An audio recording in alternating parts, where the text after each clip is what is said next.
There are many things we can do that will separate us from God.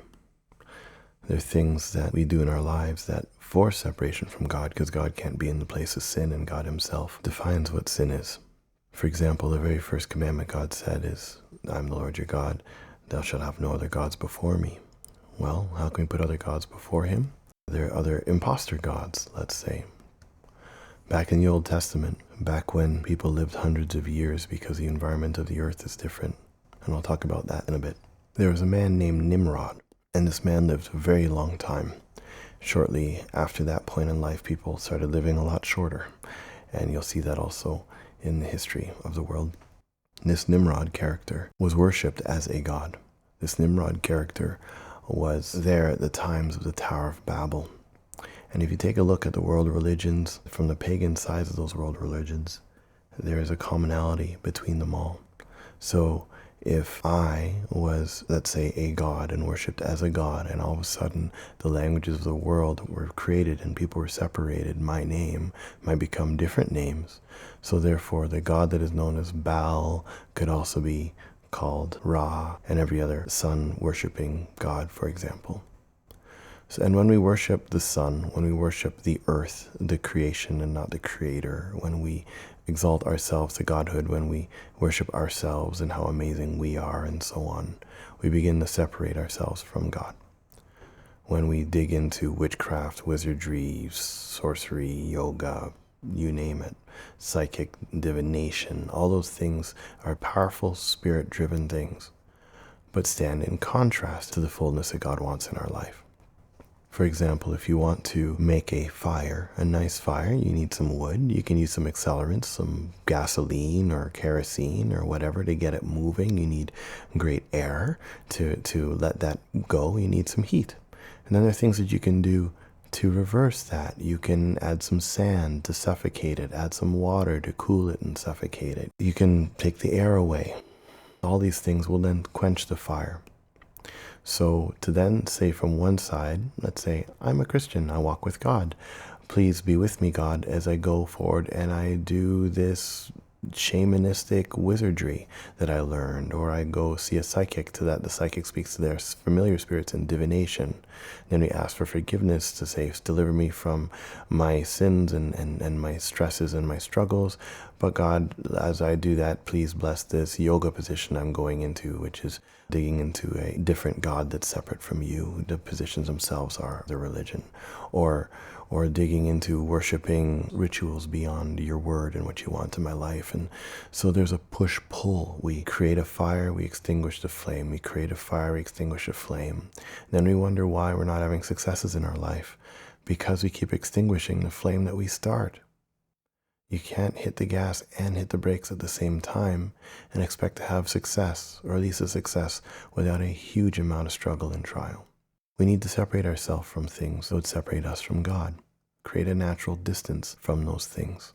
Just as you would leave gangs that would do crimes and continue to have you do drugs, for example, and influence you those ways, we would have to leave the gangs and things that God would not want us to have in our lives. And many Christians miss this. And they miss this as they convict someone else for something. This is one of those biblical terms, passages where it's don't point at the splinter in your neighbor's eye when you got a log in your own. Often Christians will convict an individual of doing something wrong. You're gay, you're going to burn in hell. You don't read the Bible every day. You're not a good Christian. You name it. You hear those things. And they do these things while they're decorating their Christmas tree, which is celebrating the rebirth of the sun god. They're doing this while doing so many things in their life that holds the fullness of the presence of God in their own lives. And we see that as hypocrisy. And it is hypocrisy in many ways, and we're blinded to it.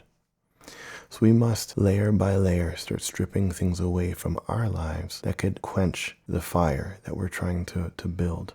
As I mentioned, things like Christmas and Easter and all the pagan things that were so-called Christianized in the Old Testament, this is stuff that's still accepted in the church as a global whole. And I do scratch my head to a large degree because I know we're human. We like our traditions. It feels good to do some traditions. But when those traditions fall in contrast to really desire of God's heart, why do we keep doing them?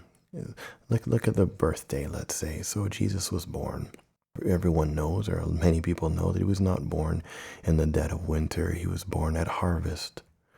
So thousands of years later, we say, okay, Jesus, even we know that you're born, we forget the name Jesus, even though you, Samantha or Sue, Bill, I got a friend, Bill.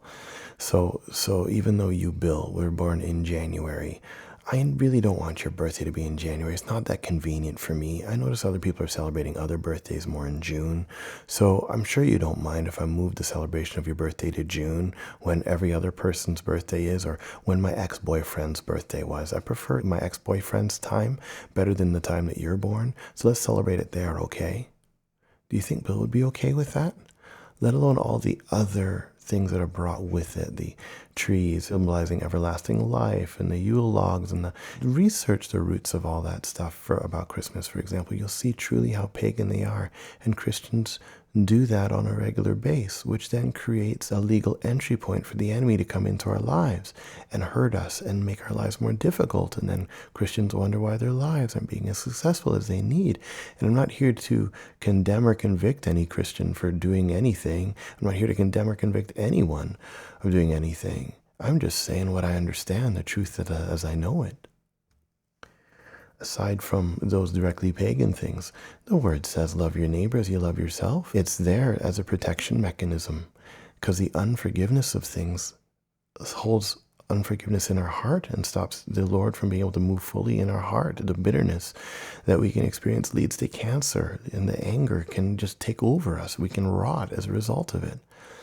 So how can we be convicting a neighbor because we think we know better? Half the time, not even doing that out of love. So let's not pick on one another, but let's encourage one another.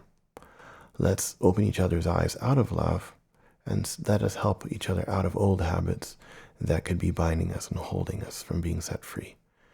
And if we continue to do things that quench our fire in our daily lives, in our monthly lives, in our annual lives, don't complain when things positive don't happen in your life.